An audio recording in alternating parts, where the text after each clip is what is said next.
अब ट्रीटमेंट तो हम बात करेंगे मैनेजमेंट ऑफ आर्थराइटिस। सो बहुत ज़रूरी है कि हम जल्द से जल्द इसका ट्रीटमेंट स्टार्ट करें, और हमारा गोल होता है पेन को कम करना, पेशेंट की फंक्शनिंग को बढ़ाना, और फर्दर जॉइंट डैमेज को बचाना। ये बहुत ज़रूरी है कि फर्दर जॉइंट डैमेज को बचाना। So rheumatoid arthritis slow progressive disease है। अगर आप इसको ट्रीटमेंट नहीं करेंगे तो ये धीरे धीरे धीरे धीरे आपको जॉइंट्स को डैमेज करेगी। जैसे दीमक लकड़ी को खाती है, वैसे ही रूमेटॉइड आर्थराइटिस हमारे जॉइंट्स को डैमेज करता है। सो इसको रेगुलर ट्रीटमेंट की बहुत आवश्यकता होती है। आप कंट्रोल में भी हो, आपको दर्द ना हो, सूजन ना हो, तो भी आप इसको कंट्रोल में रखेंगे दवाइयों के ज़रिए तो बेहतर रहेगा long term. And there is a need for early diagnosis. बहुत सारे लोग बहुत डिले करते हैं डायग्नोसिस में, ट्रीटमेंट में। वो इधर उधर घूमते रहते हैं, कभी फिजिशियन, कभी झोला छाप, कभी पुड़िया बाबा, कभी पहलवान। सो देखिए, इसमें टाइम इज़ मनी, आपने सुनी होगी कहावत। सो जितना आप रूमेटॉइड को जितना जल्दी आप डायग्नोज करेंगे, जितनी जल्दी आपको उसको ट्रीट करेंगे, ये देखा गया है कि लॉन्ग टर्म कम दवाइयाँ आपको चाहिए रहेंगी। कम दवाइयों में ज़्यादा रिस्पॉन्स मिलेगा, ज़्यादा अच्छा रिस्पॉन्स मिलेगा। So better response with less medicine, with in future also आपके जॉइंट्स डैमेज होने से बचेंगे, डिफॉर्मिटी नहीं आएंगी, आपकी कॉम्प्लिकेशंस नहीं होंगी। जैसा मैंने आपसे डिस्कस किया था कि बहुत सारे ऑर्गन्स में इसकी रूमेटॉइड की वजह से कॉम्प्लिकेशंस आती हैं। सो कॉम्प्लिकेशन से आप बच जाएंगे अगर आप इसको सही समय पर इलाज करेंगे प्रॉपरली। एंड तो ये डायग्राम है कि अगर आप इसको इलाज ना करें तो ये लॉन्ग टर्म या एंड टर्म रिजल्ट है कि आपके जॉइंट्स परमानेंटली डैमेज हो जाते हैं। बहुत सारे लोग हमें इसी कंडीशन में आते हैं कि अब इसको सीधा करिए, तो हमें बहुत कठिनाई होती है उन्हें समझाने में कि ये तो अब परमानेंट है, आप इसको हम नहीं कर सकते हैं सीधा। बट इस स्टेज पे भी आपको दवाई रहना ज़रूरी होता है, लेना। कई लोग कहते हैं अब तो हमारे जॉइंट ख़राब हो गया, अब तो हम इसके क्या करेंगे दवाई लेके। सो देखिए, अभी तो कुछ जॉइंट ख़राब हुए होंगे, कुछ बचे भी होंगे। अगर आप नहीं लेंगे तो ये फर्दर डैमेज होंगे, फर्दर आपको प्रॉब्लम होगी। सो देर इज़ ऑलवेज़, आपको उसको कंट्रोल में तो रखना ही है, चाहे आपके जॉइंट्स डैमेज हो चुके हों फिर भी, क्योंकि ये नए नए जॉइंट्स को इन्वॉल्व कर सकता है, आपके इंटरनल ऑर्गन्स को ख़राब कर सकता है। सो इन सभी चीज़ों से बचने के लिए आपको उसको ट्रीटमेंट तो लेना ही चाहिए। सो क्या ट्रीटमेंट ऑप्शंस हैं हमारे पर, हमारे पास रूमेटॉइड आर्थराइटिस के लिए? सो क्या इसका पेन किलर के जरिए इलाज करता है? So answer is no, painkiller इसका नहीं, ट्रीटमेंट नहीं है। क्या ये स्टेरॉइड्स ट्रीटमेंट है इसका? स्टेरॉइड भी इसका ट्रीटमेंट नहीं है। हाँ, हम स्टेरॉइड्स देते हैं इनिशियल फेजेस में, या जब सीवियर डिजीज़ होती है, in short course. Short course का माने कुछ हफ्ते, इन लोएस्ट पॉसिबल डोज। सो स्टेरॉइड्स के साइड इफ़ेक्ट हैं ये बिल्कुल, बट इतने भी नहीं है कि आप उससे डरिए। और इसका मिसयूज़ बहुत हुआ है इंडिया में। सो इसीलिए इसमें बदनामी भी हुई है, इसके लॉन्ग टर्म कुछ लोगों को कॉम्प्लिकेशंस भी हुई स्टेरॉइड्स की, बिकॉज लोग इसको बहुत मिसयूज़ करते हैं। केमिस्ट इसको पेशेंट्स को दे देते हैं खुद ही, या पेशेंट्स भी लेते रहते हैं स्टेरॉइड्स, या ये पुड़ियों में मिला हुआ आता है, जिसके कारण काफ़ी नुकसान होता है। हम लोग इसको बहुत टाइनी डोजेज़ में, शॉर्टेस्ट डोजेज़, इन लोएस्ट डोजेज़ कुछ समय के लिए देते हैं, जिनका जनरली कोई साइड इफ़ेक्ट नहीं होता है। सो स्टेरॉइड्स को लेके पैनिक नहीं करिए, ये भी एक दवा है जो गवर्नमेंट एजेंसी से अप्रूव्ड है। So nothing to panic, nothing to be fearful of steroids. ये अगर सेफली यूज़ करें तो बहुत अच्छी दवाई और बहुत अच्छा आराम दे सकती है। इसका main treatment, but disease modifying drugs यानी डीमार्ट जिसे बोलते हैं, ये है ना। पेन किलर इसका मेन ट्रीटमेंट है, ना स्टेरॉइड्स।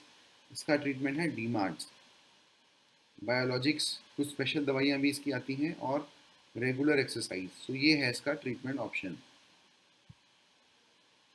आप ट्रीटमेंट चॉइस, ये पेशेंट की स्टेजिंग सीवियरिटी पे डिपेंड करती है, क्या सीवियरिटी है, क्या उसकी कंडीशन है, क्या वो एक्सपेक्टेशन कितनी है पेशेंट की, क्या वो कितनी जल्दी ठीक होना चाहता है, क्या वो स्लो चलना चाहता है, बहुत ही क्विक रिस्पॉन्स। सो बहुत सारे फैक्टर्स मिला के ये ट्रीटमेंट चॉइस हम डिसाइड करते हैं कि कौन सी दवाई पेशेंट के लिए बेस्ट रहेगी। डी मार्ट्स की अगर बात करें, जो इसका मेन ट्रीटमेंट है, उसमें हमारे पास कन्वेंशनल दवाइयाँ हैं जो काफ़ी सालों से हम यूज़ कर रहे हैं। उसमें है मीथोट्रेक्सेट, सबसे बेस्ट दवाई और कॉमनेस्ट ट्रीटमेंट है इसका। हाइड्रोक्सीक्लोरोक्वीन, लेफ्लुनोमाइड, सल्फासालाजीन, ये इसका कन्वेंशनल ट्रीटमेंट है जो सालों साल से चलता आ रहा है। इसके अलावा इसका एक स्पेशल ट्रीटमेंट जिसको हम बायोलॉजिकल डीमार्ट्स बोलते हैं, ये काफ़ी पावरफुल दवाइयाँ होती हैं, काफ़ी इफ़ेक्टिव दवाइयाँ होती हैं जो आर्थराइटिस को तेज़ी से कंट्रोल कर सकती हैं। एक ही ड्रॉबैक है इनका कॉस्ट, जनरली काफ़ी कॉस्टली होती हैं। हालांकि इंडियन कंपनीज ने कुछ बनाई हैं, बट फिर भी इसकी कॉस्ट काफ़ी मुश्किल होती है आम पब्लिक को लेने में। एंड इसकी नई दवाइयाँ भी आई हैं जिसे हम जैक इनिबिटर्स बोलते हैं। ये काफ़ी रेवोल्यूशनरी दवाइयाँ हैं। पहले ये इम्पोर्ट ही हो रही थी बाहर से, बट अब इंडियन कंपनीज ने इसको बना लिया है। सो इसकी कॉस्ट काफ़ी इफ़ेक्टिव हो गई है, अब हर कोई इसको अफोर्ड कर सकता है। बट ये दोनों प्रकार के ट्रीटमेंट हम सेकेंड लाइन में देते हैं, यानी first line is always conventional DMARDs, then अगर रिस्पॉन्स ना मिले तो या फिर बायोलॉजिक डीमार्ट्स या फिर जैक इनिबिटर्स। बायोलॉजिक डीमार्ट्स के साथ एक और डिसएडवांटेज कॉस्ट के अलावा कि ये इंजेक्शन के रूप में होते हैं। कुछ इंजेक्शन्स हफ्ते में लगते हैं, कुछ 15 दिन में, कुछ महीने में या कुछ 6 महीने में। अलग अलग तरह के बायोलॉजिक डीमार्ट्स हैं। जैक इनिबिटर्स टैबलेट्स हैं, बहुत ईजी है लेना, तो आजकल इसका काफ़ी यूज़ बढ़ता जा रहा है।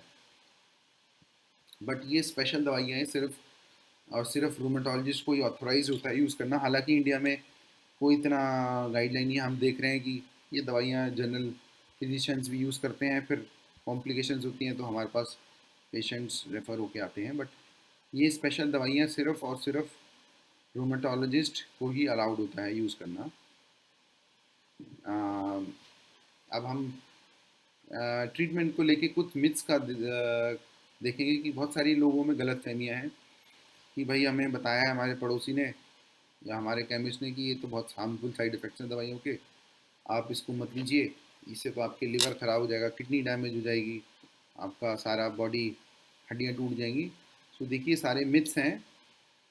ये जो दवाई हैं ये बहुत सेफ़ है, बहुत इफ़ेक्टिव हैं अगर आप इसको रेगुलर सुपरविजन में ले रहे हैं, मॉनिटरिंग रेगुलर जैसा डॉक्टर बोले वो कर रहे हैं, और ये आपकी जॉइंट डैमेज को, लॉन्ग टर्म कॉम्प्लिकेशंस को बचा सकते हैं।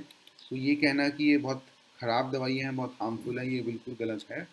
ये आपके रिश्तेदार या आपके पड़ोसी अड़ोसी खुद नेट पे पढ़ के आपको गलत फहमियाँ क्रिएट कर रहे हैं। आप इसको ले सकते हैं बिना डरे। ये 40-50 साल से इंडिया में यूज़ हो रही हैं और लॉन्ग टर्म यूज़ के लिए ही बनी है, काफ़ी सेफ़ हैं। दूसरा मिथ कि स्टेरॉइड्स देते हैं, ये इंग्लिश दवाइयों में तो सिर्फ स्टेरॉइड्स होते हैं, तो ये भी गलत है। Steroids is not the main treatment, DMARDs is the treatment. So steroids नहीं दिया जाता, डीमार्ट्स यूज़ किया जाता है, जो कि इसका काफ़ी अच्छा और इफेक्टिव ट्रीटमेंट है। तीसरा, वो कहते हैं ये तो लाइलाज बीमारी है तो उसको हम क्यों ट्रीट करें, जब आप कह रहे हैं कि दवाई से बीमारी ख़त्म नहीं होगी। सो देखिए डायबिटीज़ भी कभी ख़त्म नहीं होती है फिर भी लोग शुगर की दवाई लेते हैं, थायराइड भी कभी ख़त्म नहीं होती है फिर भी लेते हैं। Arthritis is also same, it is not curable but treatable, I mean controllable. और अगर आपके पास ऑप्शन भी नहीं है, देखिए अगर आप इसे ट्रीट नहीं करेंगे तो आपके जॉइंट्स डैमेज हो जाएंगे, आप विकलांग हो सकते हैं, जॉइंट डिफॉर्मिटी हो सकती है, आपको अर्ली एज में हार्ट अटैक्स हो सकते हैं, वैस्कुलाइटिस हो सकता है, लंग्स ख़राब हो सकते हैं, बहुत सारी कॉम्प्लिकेशंस हो सकती हैं अगर आप इसे ट्रीट नहीं करें। और ये काफ़ी कठिनाई पैदा कर सकता है फ्यूचर में। मे बी शॉर्ट टर्म आपको कुछ नहीं हुआ, आप कहेंगे हम तो पेन सह सकते हैं, but long term it will create lot of problems and issues। कुछ सावधानियाँ ज़रूर रखनी होती है डीमार्ट्स को लेकर। बहुत सारे लोग हम लिखते हैं दवाई और वो खुद फिर खुद केमिस्ट से खरीद खरीद के खाते हैं, सो वो बहुत डेंजरस है। देखिए DMARDs are very effective and safe, but अगर आप इसको साइड मॉनिटरिंग रखें, डॉक्टर के सुपरविजन में लें तो ही बेहतर है, जिससे कि कोई अगर कोई by chance rarely side effect हो तो वो डिटेक्ट करके आपको उसका इलाज कर सके। कुछ और मिथ मैं आपको बताना चाहूँगा। कई लोग कहते हैं हमारा तो यूरिक एसिड बढ़ गया इसलिए हमें आर्थराइटिस है, और बहुत सारे लोग यूरिक एसिड ज़ैलोरिक नाम की एक दवाई आती है फेबुक्सोस्टैट, वो खा रहे होते हैं।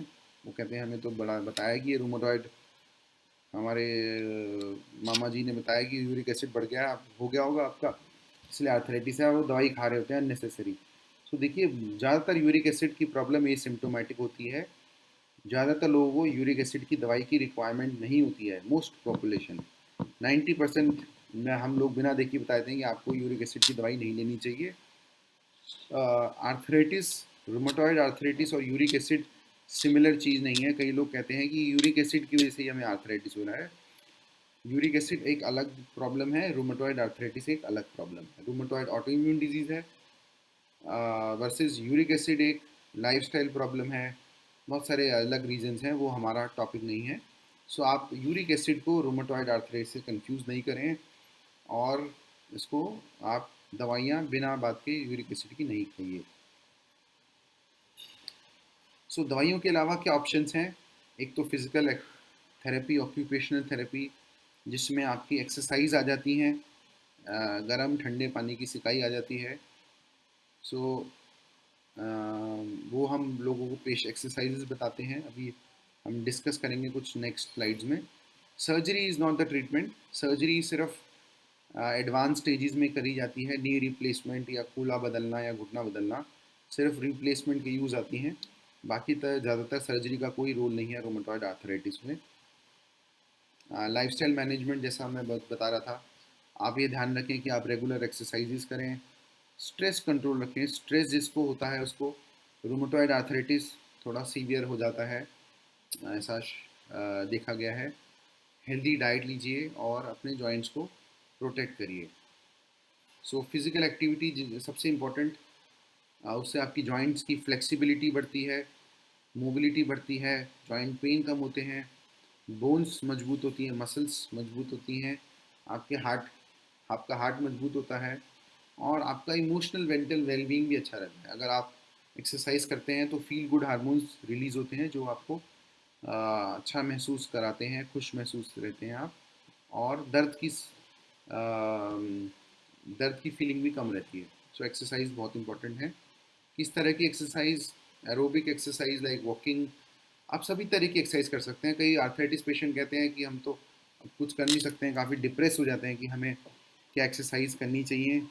सो हम, yes, you can do all kind of exercises, be it walking, swimming, cycling, gentle weight training, stretching, yoga, सभी कर सकते हैं अनटिल कोई आपका जॉइंट पर्टिकुलर सूजा हुआ है। सो अगर किसी का फॉर एग्जांपल घुटना सूज गया है काफ़ी, तो उस समय हम बोलते हैं कि आप ज़्यादा एक्सरसाइजेज या स्टेयर्स या वॉकिंग मत करिए। बट जैसे आप थोड़ा ठीक हो आप सब कुछ कर सकते हैं, exercises, walking, running, cycling, everything is allowed. Only thing is don't overdo exercises. जिन एक्सरसाइज में आपको एक्सट्रीम या सीवियर पेन हो रहा है उनको अवॉइड करिए। एक्सरसाइज करते समय अपना वॉकिंग शूज़ पहनिए, स्पोर्ट शूज़ पहनिए, तब वॉक करिए, एंड प्रॉपर फुटवेयर पहनिए। और अगर आप जिम कर रहे हैं, डंबल्स कर रहे हैं, सो आर्म बैंड या एल्बो बैंड पहन के एक्सरसाइज करिए। एक और मिथ हम डील करेंगे, क्या रूमेटॉइड आर्थराइटिस या आर्थराइटिस हेरिडिटरी है? नहीं, generally it is not a hereditary condition. थोड़ा टेंडेंसी बढ़ सकता है, बट ये कोई जेनेटिक बीमारी नहीं है कि आपके पेरेंट्स में था या आपको है तो आपके बच्चों में भी होगा। बहुत सारे लोग यही डर जाते हैं, क्या हम बच्चे शादी कर सकते हैं, क्या हम फैमिली प्लान कर सकते हैं? Yes, you can start a family. It is not an hereditary condition, आप डरिए नहीं। आप सब कुछ कर सकते हैं जैसा नॉर्मल लोग करते हैं। क्या ठंडी चीज़ों से आर्थराइटिस बढ़ता है? क्या मैं एयर कंडीशनर में सो सकता हूँ? क्या मैं कूलर? यस। वेदर, देखिए ठंड से थोड़ा सा स्टिफनेस बढ़ सकती है, but as such rheumatoid arthritis के कोर्स पे उसकी सीवियरिटी भी कोई फ़र्क नहीं पड़ता है। ये समर्स में भी हो सकता है, बारिशों में भी हो सकता है, विंटर्स में भी हो सकता है, गर्मियों में भी हो सकता है। सो आप एसी में भी सो सकते हैं, आप कूलर में भी सो सकते हैं, आप सब कुछ जैसा नॉर्मल लोग करते हैं वैसे ही करिए रहिए। डाइट को लेके काफ़ी सारे मिथ्स हैं। लोग कहते हैं कि खट्टी चीज़ों से आर्थराइटिस बढ़ता है। हमने सभी खट्टी चीज़ें छोड़ दी है। देखिए ये गलत है। विटामिन सी बहुत ज़रूरी होते हैं आपकी जॉइंट कार्टिलेज के लिए। कोरोना में तो विटामिन सी का स्पेशल यूज़ आया था क्योंकि इम्यूनिटी बूस्टर था। So vitamin C is very good source of vitamin, जो कि खट्टी चीज़ों में या सिट्रस फ्रूट्स में पाया जाता है। सो आप सिट्रस फ्रूट्स भी खाइए और उससे आपका स्वास्थ्य बेटर रहेगा। क्या हम दूध पी सकते हैं, दही खा सकते हैं? यस, दही दूध में कैल्शियम बहुत होता है, तो वो आपके हड्डियों के लिए बहुत ज़रूरी है। आप दूध, दही सब कुछ यूज़ कर सकते हैं अनटिल अनलेस आपको कोई स्पेसिफिक डाइजेशन की या कोई गैस की या एसिडिटी या लैक्टोज इंटॉलरेंस की प्रॉब्लम हो। सो ये मिथ है कि खट्टी चीज़ें, दूध, दही नुकसान देती हैं। क्या हेल्दी डाइट होती है जो हमें खानी चाहिए, जो हमारे इन्फ्लेमेशन को कंट्रोल रखती हैं? तो कुछ डाइट हैं जो एंटी इन्फ्लेमेटरी होती हैं, जो इन्फ्लेमेशन को कंट्रोल करती हैं, जैसे कि फ़िश, जिसमें ओमेगा 3 फैटी एसिड्स होते हैं, olive oil, walnuts, almonds, nuts, fox nuts, ये आप अच्छा ज़्यादा लीजिए, उसमें ओमेगा फैटी एसिड ज़्यादा होता है। उसके अलावा fresh fruits, vegetables, whole grain cereals ये भी आप ज़रूर लीजिए। प्रोसेस्ड फूड अवॉइड करना चाहिए।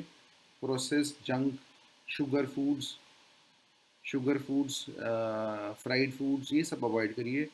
क्या अच्छा चीज़ें हैं, चेरीज़ बहुत अच्छे हैं, एप्पल साइडर वाइनेगर बहुत अच्छा है, हल्दी जो हमारे पुराने एंशियंट टाइम से हल्दी का इस्तेमाल करते आ रहे हैं, हल्दी बहुत अच्छी है। गर्म दूध में हल्दी लोग पीते थे पुराने लोग।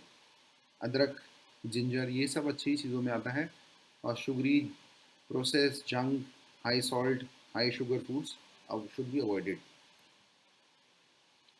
सो आप क्या कर सकते हैं अपने जोड़ों को नॉर्मल हेल्दी रखने के लिए? स्मोकिंग को अवॉइड करिए, रेगुलर दवाइयों का यूज़ करिए, वेट वेट कम रखिए अपना, वेट से आपके जॉइंट्स को डैमेज होता है। Take a healthy diet rich in calcium, junk food avoid करिए और regular physical exercises. Last slide और आज की, क्या हम रूमेटॉइड आर्थराइटिस प्रेग्नेंट हो सकता है? क्या वो प्रेगनेंसी कर सकता है? यस, क्योंकि लोग कहते हैं कि हम दवाइयाँ चल रही हैं, क्या हम प्रेग्नेंट हो सकते हैं? क्या हम फैमिली प्लानिंग कर सकते हैं? यस, बिल्कुल हमारे पेशेंट्स प्रेग्नेंट भी हो सकते हैं, फैमिली भी कर सकते हैं। कुछ दवाइयाँ हमें चेंज करनी होती हैं प्रेगनेंसी में, वो हम patient to patient depending on severity करते हैं। और एक और अच्छी बात है कि बहुत सारे लोगों की प्रेगनेंसी में आर्थराइटिस थोड़ा कंट्रोल में आ जाता है खुद ब खुद, बिकॉज ऑफ हार्मोनल चेंजेस। तो बहुत सारे लोगों की रिक्वायरमेंट दवाइयों की कम हो जाती है, तो उनका आर्थराइटिस खुद ही कम हो जाता है। दवाइयाँ जो सेफ दवाइयाँ हैं वो यूँ देते हैं, बहुत सारी दवाइयाँ आर्थराइटिस की सेफ होती हैं जो प्रेगनेंसी में दी जा सकती हैं। सो आप डरिए नहीं अगर आप, क्योंकि ये गठिया बीमारी चाइल्ड बेयरिंग एज में काफ़ी कॉमन है। सो काफ़ी लोग डर जाते हैं कि अब हम फैमिली कैसे करेंगे। आप नॉर्मल फैमिली प्लान कर सकते हैं with the advice of doctor. Don't be afraid and आप नॉर्मल हेल्दी लाइफ लीड कर सकते हैं। Thank you. उम्मीद करता हूँ शायद मैंने आपके काफ़ी सारे डाउट्स क्लियर करे होंगे। अगर कोई क्वेश्चन हम ले लेते हैं, आप अगर सो काफ़ी सारे क्वेश्चन हैं।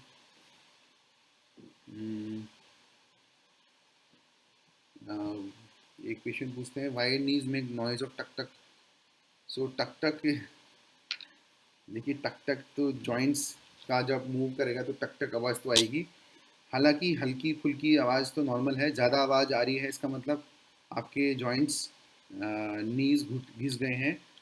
जो जो आप जॉइंट्स का लुब्रिकेशन होता है वो ख़त्म हो रहा है, तो उसके कारण टक टक फ्रिक्शन होने लगता है जॉइंट्स के बीच और वो आवाज़ करते हैं।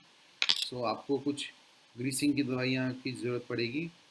ये एज ओल्ड आर्थराइटिस में, ओल्ड एज वाला आर्थराइटिस है ये, रूमेटॉइड नहीं है ये।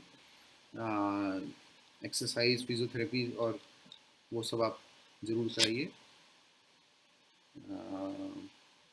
काफ़ी सारे नॉन स्पेसिफिक क्वेश्चंस पूछे हैं लोगों ने। कोई पूछ रहे हैं pain in joints of fingers and elbows. देखिए ये तो क्वेश्चन बिना देखे नहीं बता सकते हैं कि इसका क्या डायग्नोसिस है। किसी ने पूछा है कि मैं 48 ईयर्स का हूँ and I feel tired after do work from one day in my legs. देखिए ये वेबिनार तो अवेयरनेस या रूमेटॉइड आर्थराइटिस के बारे में डाउट्स या मिथ्स क्लियर करने के लिए, डायग्नोसिस या ट्रीटमेंट तो वेबिनार में के ज़रिए नहीं हो सकता है। आई थिंक अगर आपको ट्रीटमेंट के बारे में सवाल हैं तो आप मिल सकते हैं हमें।